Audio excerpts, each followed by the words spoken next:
Salve moçada, beleza? Ninguém vai negar que dinossauros são criaturas incríveis. Saber que há algumas dezenas de milhões de anos, criaturas muito diferentes das atuais, algumas enormes, viviam aqui neste mesmo lugar que nós vivemos, é muito curioso. Quando o tema é dinossauro, as perguntas são muitas: como eles surgiram, como entraram em extinção, como eles viviam, como se reproduziam, se é verdade que viraram petróleo, se tinham pelo, se tinham penas, se tinham escamas. Todo mundo quer saber um pouco sobre essas muito curiosas criaturas. Mas para tentar responder um pouco sobre esses caras e sobre como foi descobrir os dinossauros, vamos tentar responder uma outra pergunta. Eu também serei um fóssil? Antes de mais nada, o que é um fóssil? Todo fóssil é o registro de uma espécie que existiu em algum momento no nosso planeta. Porém, para ser considerado um fóssil, os restos ou vestígios precisam ter mais de 11 mil anos, que é o período da última glaciação que marca o início da época em que nós vivemos, que é chamada de Holoceno. Os fósseis, em sua maioria, ocorrem em rochas sedimentares. A formação em cinzas vulcânicas ou em rochas metamórficas são bem mais difíceis de acontecer.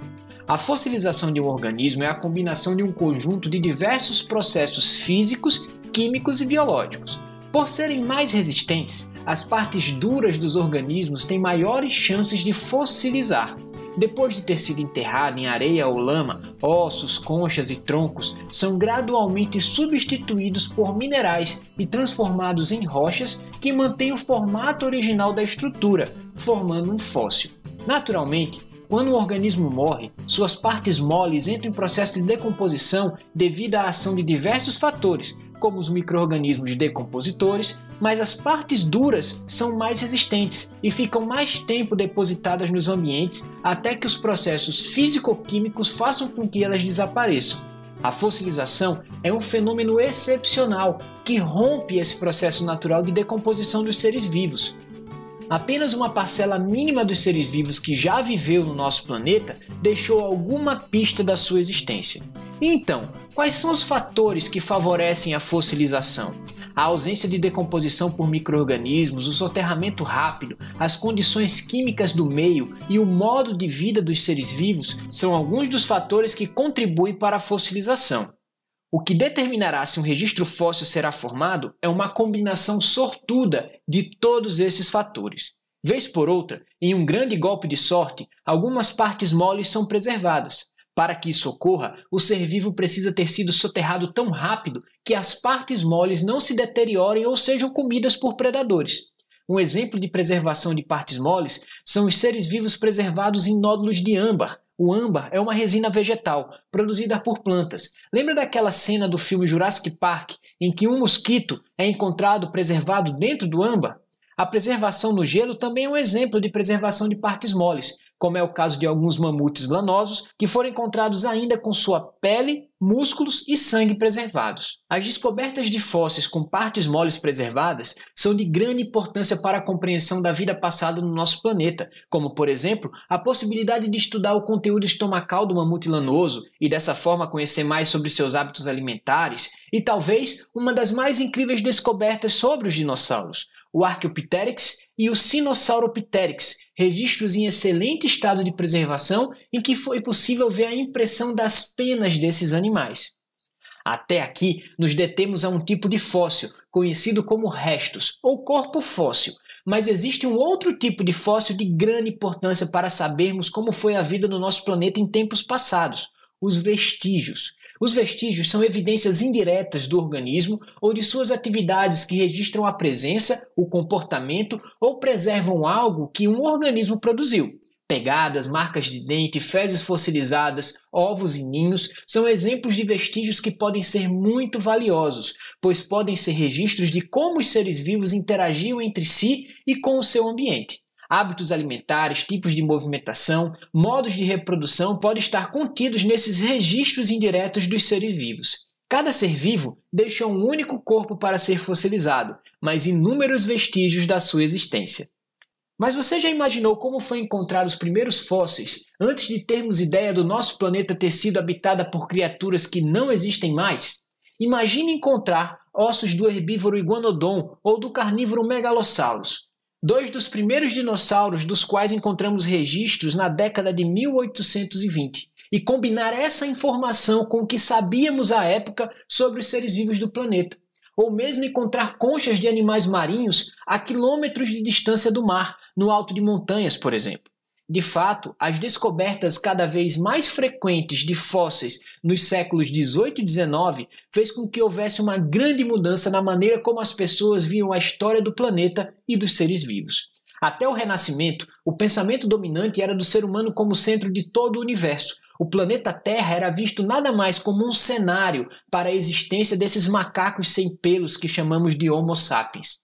A ideia mais aceita era a de um planeta imutável e do fixismo das espécies dos seres vivos. A partir do século XVII e XVIII, a retomada da observação e da razão, juntamente à sistematização do conhecimento e o pensamento crítico, começaram a dar um novo caminho para a compreensão da humanidade sobre a natureza. As coisas então começaram a mudar. Um bom exemplo dessa mudança é a compreensão da humanidade sobre a idade do planeta Terra.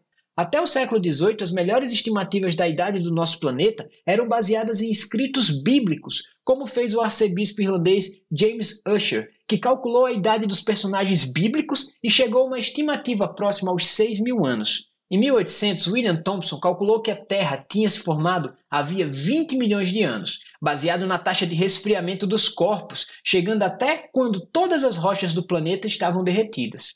Em 1907, Ernest Rutherford percebeu que átomos de urânio, um elemento radioativo, naturalmente se transmutam em outros elementos químicos até formar átomos de chumbo, e nesse processo ele ejeta partículas alfas que, por sua vez, formam pequenas bolhas de hélio dentro das rochas. Como o hélio, um gás nobre, nunca reage com nada, o hélio normalmente não existe dentro das rochas. Dessa forma, quando se encontra hélio dentro de qualquer rocha, ele surgiu ali por um decaimento radioativo do urânio. Quanto mais hélio dentro de uma rocha, maior a idade dela. Dessa forma, foi possível determinar que a Terra tinha pelo menos 500 milhões de anos de existência. Anos mais tarde, alguns geólogos encontraram rochas com pelo menos 2 bilhões de anos. Hoje, a rocha mais antiga do planeta Terra tem cerca de 4,5 bilhões de anos, e essa é a idade aceita atualmente para o nosso planeta. São técnicas de datação de rochas, como essa do urânio-hélio, que os cientistas usam para saber a idade de um fóssil. É dessa forma que sabemos que os primeiros dinossauros, como Eoraptor, surgiram no nosso planeta cerca de 230 milhões de anos atrás. Com as modificações do ambiente cada vez mais frequentes, o aumento da extração mineral, a construção de estradas de ferro, entre outros processos de industrialização a partir do século XVIII, a descoberta dos fósseis se intensificou, e a explicação sobre a origem desses animais surpreendentemente diferentes dos atuais em diversas partes do mundo dividiam opiniões. Alguns acreditavam que esses seres vivos eram falhas da natureza ao criar novas formas de vida. Outros diziam que eram simplesmente registros de espécies que ainda não tinham sido descobertas. Outros acreditavam que eram, na verdade, criaturas que já estiveram vivas, mas extintas. O fato é que os fósseis mudaram para sempre o modo como se pensava sobre os seres vivos. Até então, as ideias criacionistas de que o ser humano, assim como todos os demais seres vivos, era uma criação de uma entidade superior, eram aceitas por quase todos os segmentos da sociedade ocidental. Dentro dessa perspectiva, os seres vivos foram criados, juntamente com o resto do mundo, de maneira mágica, e de lá para cá se mantinham como no dia da sua criação. É bem verdade que no tempo de uma vida humana não conseguimos presenciar facilmente as mudanças dos seres vivos. Se não usarmos métodos refinados de observação e investigação, é natural acharmos que o mundo seja realmente estático. Mas o acúmulo do registro de formas de vida de milhões de anos atrás começou a colocar a história da vida Terra em outra perspectiva. Estávamos testemunhando indiretamente o que aconteceu no planeta muitos milhões de anos atrás. Com a sistematização do estudo dos fósseis, começou a ficar cada vez mais claro que os seres vivos mudam com o tempo. Novas espécies surgem o tempo todo e muitas deixam de existir, entrando em extinção.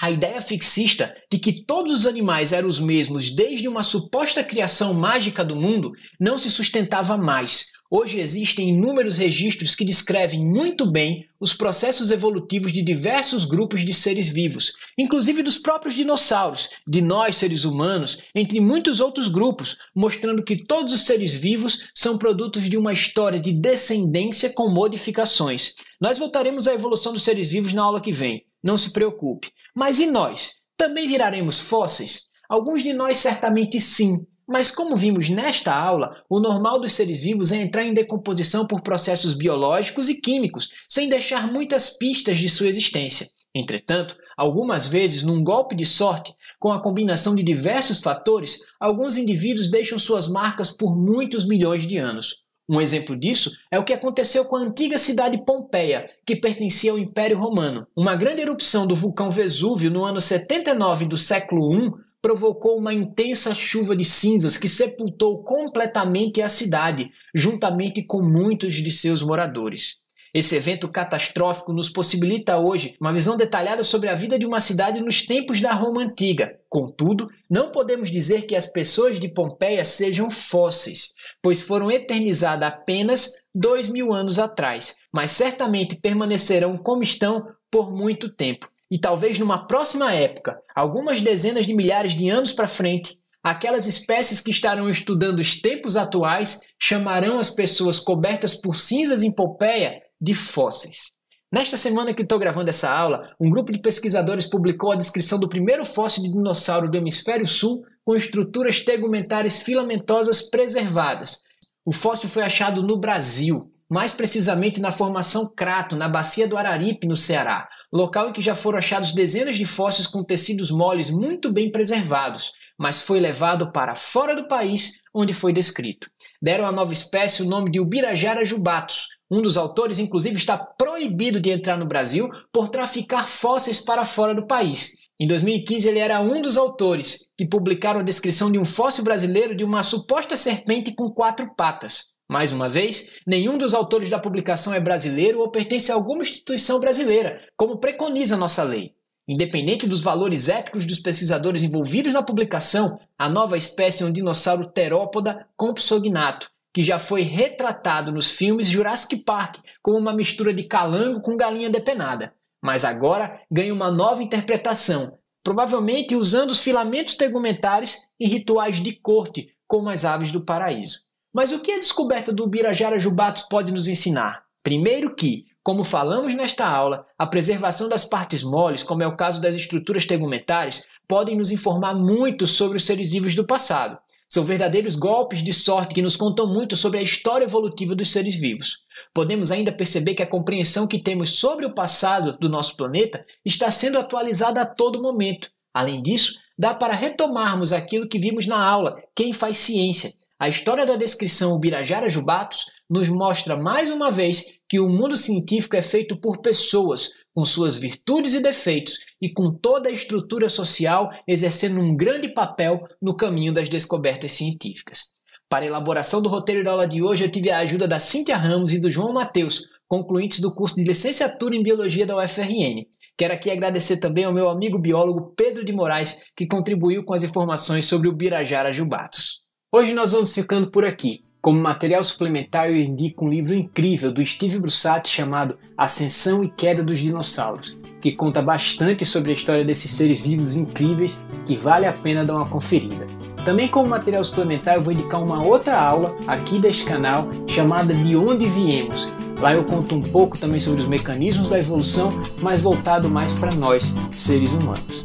Se você gostou, não se esquece de se inscrever no canal, curte o vídeo e compartilha com os amigos, pois essa pode ser uma boa maneira de alguém aprender sobre ciências da natureza. Até a próxima!